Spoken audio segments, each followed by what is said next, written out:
पण तिने वारंवार आंबेडकर घराला टार्गेट केलेलं आहे आणि याच्यामुळे काय लाखो लोकांच्या भावना दुखावल्या गेलेल्या आहेत. तर मी तुम्हाला जे पत्रक आहे ते वाचून दाखवते.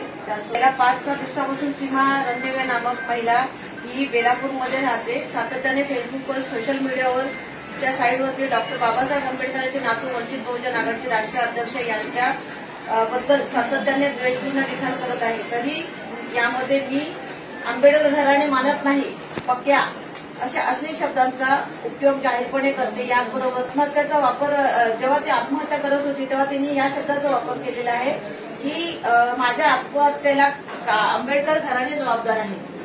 ठीक आहे. आणि यामुळे लाखो लोकांच्या भावना दुखावल्या गेलेल्या आहेत.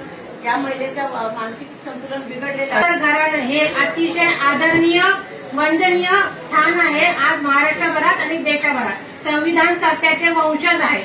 अशा लोकांना, अशा माननीय वंदनीय व्यक्तींना ती बाई वारंवार सोशल मीडियातून अतिशय घाणेरड्या शब्दात किंवा गलिच्छ शब्दात ती त्यांची प्रतारणा करत आहे, त्यांचा अवमान करत आहे. हा अवमान आम्ही वंचित बहुजन आघाडीचे कार्यकर्तेच नाही तर कोणताच आंबेडकरी व्यक्ती आहे हे अवमान सहन करणार नाही. फक्त ती महिला आहे म्हणून तिला दुर्लक्षित केलं गेलं, परंतु त्या दिवशी तिने भयंकर प्रकार केला.